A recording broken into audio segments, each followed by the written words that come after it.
Fearless Disease. A federal judge has blocked the Trump administration from deporting hundreds of unaccompanied Guatemalan children. This after learning many of them were already on planes preparing to leave the U.S. ABC's Allison Cossack has the details. Once again, playing around with Mr. Trump. Trump tried to fly 200 criminals out. A judge hit emergency injunction. Here we go again. You know, every day is. Sometimes I think that Trump likes the spotlight. Sometimes I feel we're fearless over here, that he likes to push the buttons and he likes to go against the grain. That's what makes him a great president, awesome president. That he doesn't accept the bare minimum, but he wants to see America become great again. I like push a lot of buttons. But let's see what he tried to do today. The Trump administration now says more than 600 Guatemalan children who were held on board planes in Texas as their attorneys worked to stop their deportation from the U.S. have now been taken off those planes and returned to the custody of the Office of Refugee Resettlement. Their attorneys arguing the administration violated their rights to due process and ignored protections for minors who crossed the border alone. A federal judge stepped in on Sunday afternoon, grounding the flights and ordering the government to stop any effort to transfer, repatriate, remove, or otherwise facilitate the transport of those children. The Trump administration insisting it was acting at Guatemala's request to reunite those minors with their parents. But the judge, skeptical, saying conflicting narratives from both sides leave it unclear if those children could face harm upon their return. The ruling... they may get harmed. But we don't know 100%. We don't know the future. But I can understand from both sides that the judge wants to take precautions. They don't know what's going to happen once those kids actually land on that new soil, other than, of course, America. We don't know what's going to happen. So I can understand if the judge is like, should we send them over there? We shouldn't. And understand in due process. Sometimes I'm on Trump's side most of the time. But I'm sorry, I am.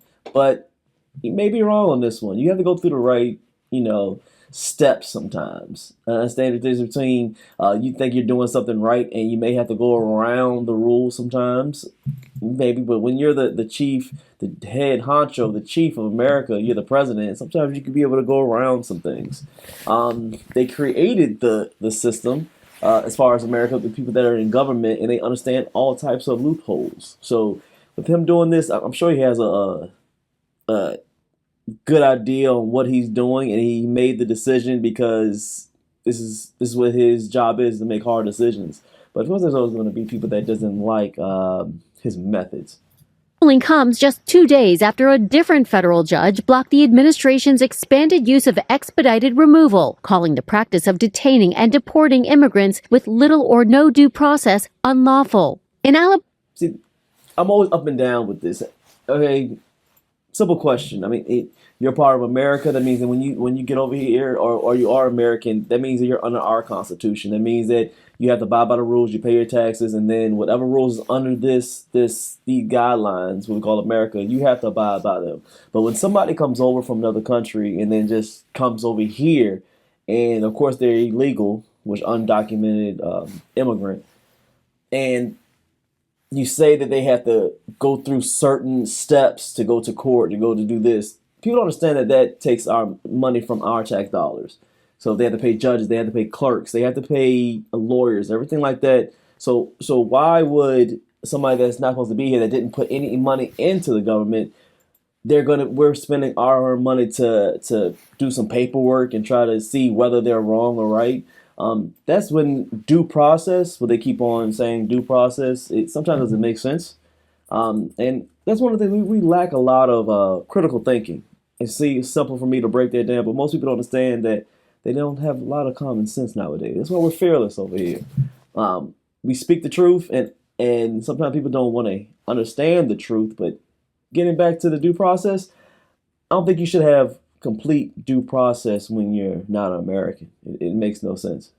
Alabama Republican Congressman Barry Moore was heckled after declaring non-citizens are not protected by due process. So due process for a citizen and a non-citizen are different. He's correct.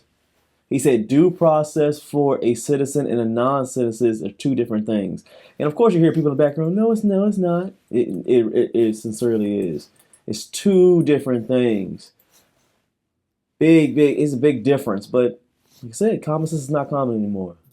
False! False! Don't you hear the men in the background? False. You don't. Usually when people disagree with common sense, usually a lot of estrogen within it. That's why some of the men sound like the women in the background. The president has been ramping up on his immigration crackdown. Officials telling ABC News the administration plans to surge immigration enforcement operations in Chicago as early as this week. The city's mayor pushing back. We will not have our police officers, who are working hard every single day to drive down crime, deputized to do traffic stops and checkpoints for the president. Mass deportations were... Why wouldn't you do things for the president? This is backwards thinking. You're under the president, no matter if you like him or not.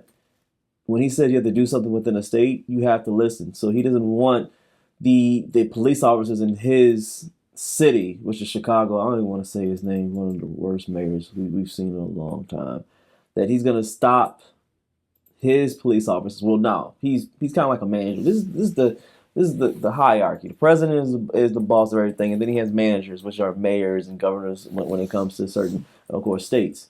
So you're going to tell the owner that you're not going to do what he tells you to do. We've become very bold in America nowadays that we just disrespect and not want to do what the president says to do.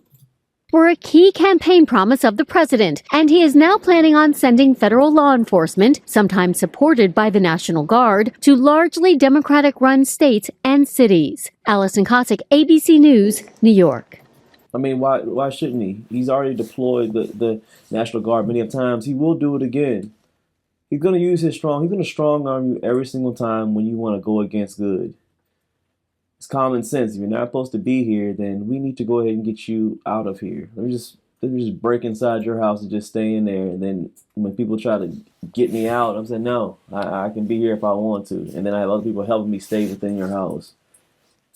Once again, I don't think common sense has been common for at least a couple of years now, where because we don't like someone personally, even though the things that he's trying to do for our country, you want to fight against. It continues to never make sense.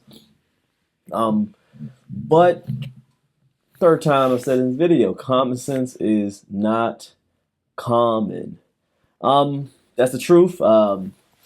Once again, it may be a little busy day today, but please, if you watch the video, smash the like, comment, the secret word, tap the next video I have put up here on the screen. Subscribe, hit the bell. We do at least about 3 or 4 videos a day.